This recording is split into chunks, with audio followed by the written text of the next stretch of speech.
Hello friends. स्वागत है आप सभी का मेरे चैनल अभी एस्ट्रोलॉजी में। आज हम बात करेंगे कि आपकी कुंडली में यदि सूर्य और चंद्रमा की युति है तो वो कैसा प्रभाव देती है। साथ ही आगे हम जानेंगे कि हर भाव में, कुंडली के 12 भाव में सूर्य चंद्रमा की युति क्या प्रभाव देती है।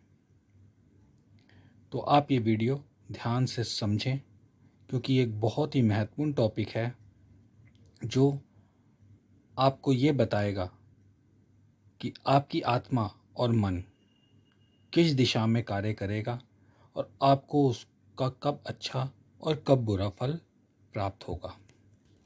तो चलिए शुरू करते हैं। ज्योतिष में सूर्य और चंद्रमा को सर्वाधिक महत्वपूर्ण माना जाता है, क्योंकि सूर्य को ग्रहों के राजा का और चंद्रमा को रानी का दर्जा प्राप्त है। सूर्य को पिता, राजनीति, नेतृत्व क्षमता, आत्मा और सरकारी नौकरी आदि का कारक ग्रह माना गया है। वहीं चंद्रमा को माता से संबंधित और मन का कारक बताया गया है। यदि कुंडली में इन दोनों ग्रहों की स्थिति अच्छी है तो कई परेशानियां तो अपने आप ही दूर हो जाती हैं। उसके लिए ना आपको कोई उपाय करने की ज़रूरत है, ना कुंडली देखने की ज़रूरत है, ना किसी ज्योतिष के पास जाने की ज़रूरत है। वो आपकी परेशानियों को अपने आप ख़त्म कर देती है। क्योंकि एक आत्मा है तो दूसरा मन। जब आपकी आत्मशक्ति और मानसिक शक्ति मजबूत होगी तो आपका हर कार्य सफलता से पूरा होना तय है। इसलिए इन दोनों ग्रहों का शुभ होना आवश्यक है, ताकि कुंडली में हमेशा संतुलन बना रहे। ऐसा माना जाता है कि सूर्य और चंद्रमा एक दूसरे से जितना दूर होते हैं उतना ही शुभ परिणाम आपको वो देते हैं। क्योंकि चंद्रमा जितना दूर होगा सूर्य से उतना ही शक्तिशाली होगा, वो पूर्णिमा का चांद होगा। वहीं जब भी ये दोनों ग्रह कुंडली में एक साथ युति में होते हैं तो चंद्रमा का प्रभाव एकदम कमजोर हो जाता है और यहाँ अमावस्या नामक योग का निर्माण होता है। यह योग अच्छा नहीं माना जाता, क्योंकि चंद्रमा सूर्य से दूर होगा तो शक्तिशाली होगा, शुभ परिणाम देगा। लेकिन जैसे जैसे चंद्रमा सूर्य के पास आएगा तो अपनी शीतलता खोता जाएगा और अशुभ प्रभाव देने लगेगा। यानी चंद्रमा के शुभ प्रभाव आपको नहीं मिल पाते। वहीं जब कुंडली में ये दोनों ग्रह एक दूसरे से दृष्टि संबंध बनाते हैं तो चंद्रमा सूर्य से दूर होने के कारण शुभ फल देता है। यानी 7 घर का डिफरेंस आ गया, दोनों एक दूसरे को 7वीं दृष्टि से देखते हैं तो सबसे दूर हुए। तो चंद्रमा जब सबसे दूर होगा तो वो चंद्रमा बहुत बली हो जाएगा और वो चंद्रमा के प्रभाव और सूर्य के प्रभाव, आपको दोनों के प्रभाव देखने को मिलेंगे। लेकिन युति होगी तो सूर्य के प्रभाव से चंद्रमा का बल एकदम निर्बल हो जाएगा और आपको चंद्रमा के अच्छे प्रभाव यदि कुंडली में देखने को नहीं मिल पाएंगे। अतः कुंडली में जब इन दोनों ग्रहों की युति होती है तो जीवन परेशानियों से घिरने लगता है, मानसिक तनाव रहता है, बुरी आदतें लग सकती हैं, नशा करने लग जाते हैं लोग। पारिवारिक जीवन में भी नेगेटिविटी देखने को मिलती है। लड़ाई झगड़ा कले कलेश घर के वातावरण में अक्सर होता रहता है। तो ये हमारे सूर्य और चंद्रमा की युति के नॉर्मल फल थे कि आपकी कुंडली के किसी भी भाव में बैठे हों, लेकिन ये फल नॉर्मल फल है, ये देखने को जरूर मिलता है। अब इसके अलावा जब बात करते हैं कि कुंडली के 12 भाव में इस युति का क्या प्रभाव होता है, तो जब सूर्य और चंद्रमा की युति आपकी कुंडली के प्रथम भाव में होती है तो क्योंकि वो लगन से संबंध बनाती है तो सबसे पहले तो आपको मानसिक पीड़ा देती है। पॉजिटिव साइड में आपको आकर्षक जरूर बनाएगी, आपकी पर्सनैलिटी अच्छी होगी, लोग आपसे इम्प्रेस होंगे। लेकिन साथ ही आपका मन चंचलता भरा होगा, एक चीज में टिकेगा नहीं। उससे क्या होगा, आपके बनते काम बिगड़ जाएंगे। तो ये सूर्य और चंद्रमा की युति का फल है कि आप में चंचलता भरा स्वभाव होगा। आप किसी काम को सीरियस नहीं लेंगे जिसका परिणाम आपके काम को बिगाड़ेगा, लेकिन आप अट्रैक्टिव जरूर होंगे। लोग आपके संपर्क में रहकर खुश रहेंगे और संपर्क में आना भी चाहेंगे। बात करें दूसरे भाव की, तो दूसरा भाव धन भाव होता है। तो यहाँ आर्थिक पक्ष आपको कमजोर बनाता है। हो सकता है आपकी इनकम खूब हो, लेकिन सेविंग नाम की भी नहीं होगी, होगी भी तो बहुत कम। यानी आप जितना कमाएंगे उससे ज़्यादा खर्चने की आपके अंदर मनोवृत्ति रहेगी। परिवार कुटुंबजनों के साथ भी आपका मतभेद रहता है। सूर्य और चंद्रमा की युति दूसरे भाव में हो तो वाणी आपकी एकदम कठोर हो जाएगी, ऐसी कि कोई आपकी बात सुनेगा तो उसको लगेगा कि ये तो मेरे को मारने दौड़ रहा है। तो आपके संबंध बाहर भी खराब बनाता है। गुस्सा आपके सिर पर हमेशा हावी रहता है, क्योंकि यहाँ पे सूर्य का प्रभाव तेज हो गया, चंद्रमा की शीतलता खत्म हो गई और सूर्य उग्र हो गया और अमावस्या योग बना। तो फिर आपको कठोर वाणी, गुस्सा, परिवार कुटुंबजनों के साथ मतभेद और आर्थिक पक्ष कमजोर बनाता है ये युति। बात करें तीसरे भाव की। तीसरे भाव में सूर्य चंद्रमा की युति आपको साहस देती है, क्योंकि ये पराक्रम का भाव है। यहाँ सूर्य बलशाली है तो सूर्य बल आपको देगा, तो आप में साहस भरेगा। यदि कोई आपको आपकी काबिलियत बताए तब आपको एहसास होता है कि वह आप उस कार्य को बड़े अच्छे से कर सकते हैं।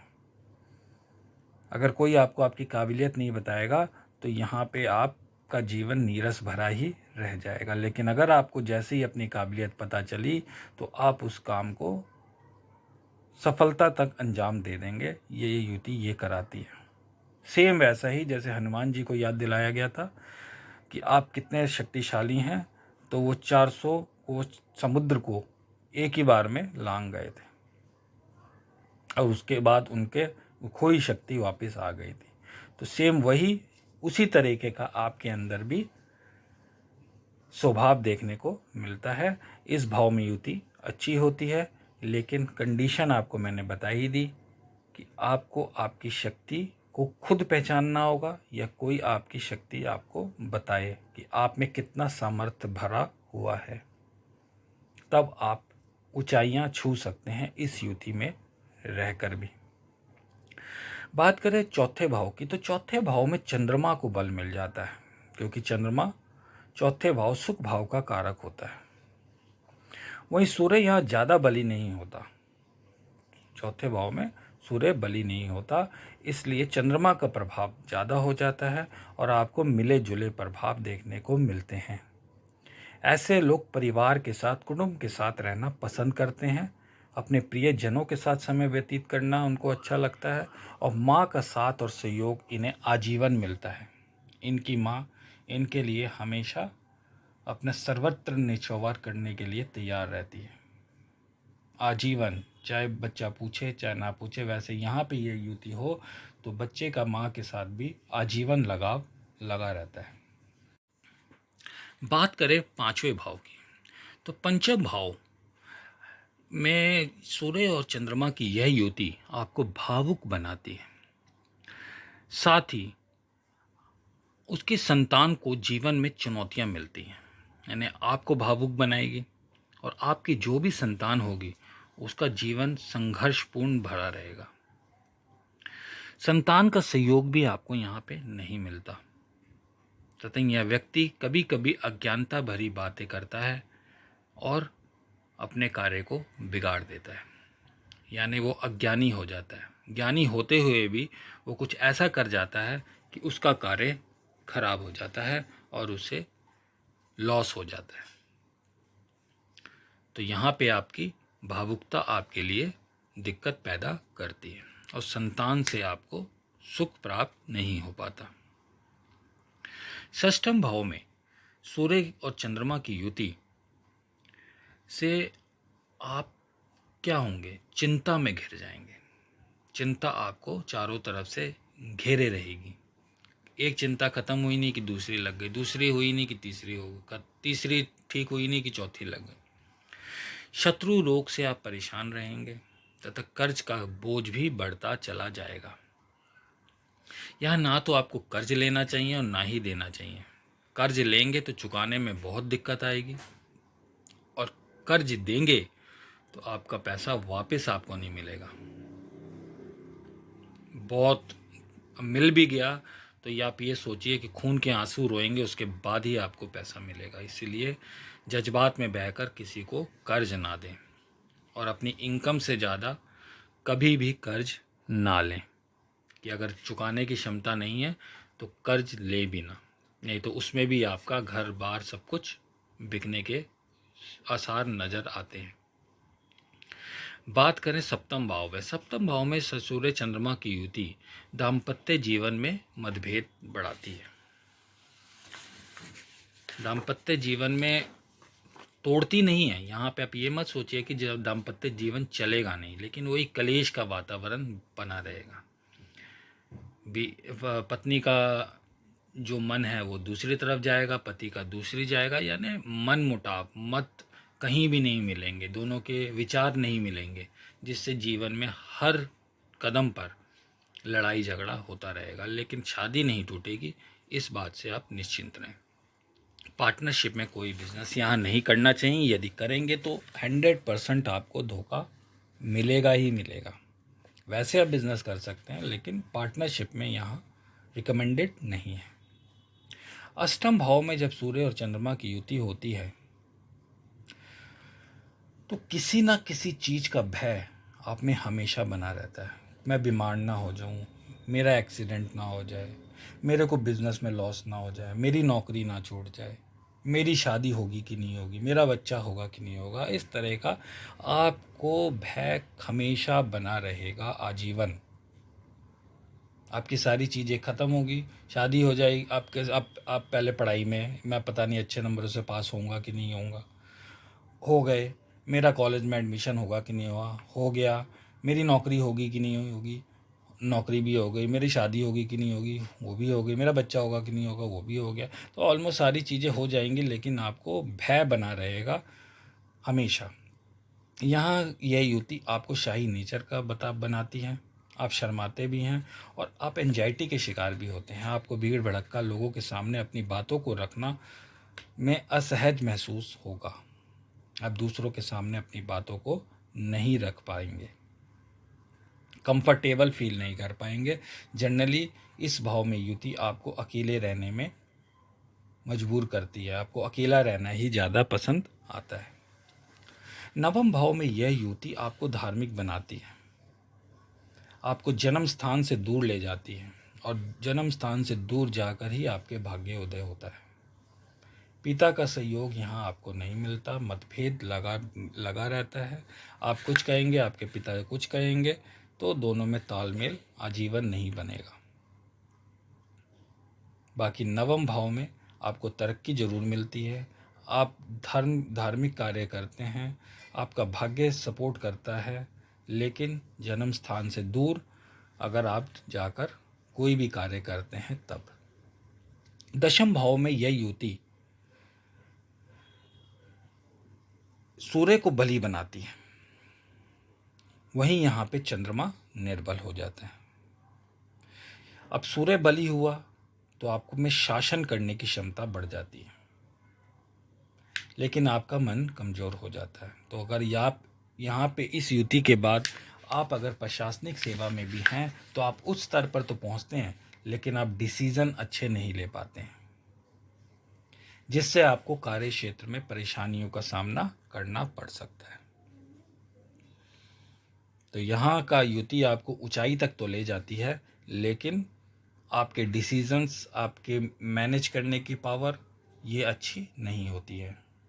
यहाँ पे बुध की स्थिति को भी देखना अति आवश्यक है कि आप प्रशासन को संभालने में मैनेजमेंट की ज़रूरत होती है। तो यदि बुध आपकी कुंडली में अच्छा होगा तो फिर ये युति थोड़ी लाभदायक सिद्ध हो जाती है।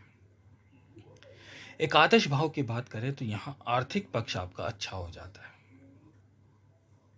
लेकिन बदले में आपको मेहनत ज़्यादा करनी पड़ती है। आप जितनी मेहनत करेंगे उतना लाभ मिलेगा। मेहनत में चूक हुई तो पैसा कमाने में आपको काफ़ी दिक्कतों का सामना करना पड़ सकता है। बाकी मेहनत अच्छी है तो ये भाव में सूर्य चंद्रमा की युति काफ़ी अच्छी है। जैसे तीसरे भाव में अच्छी थी, वैसे एकादश भाव में भी यह युति अच्छी मानी जाती है।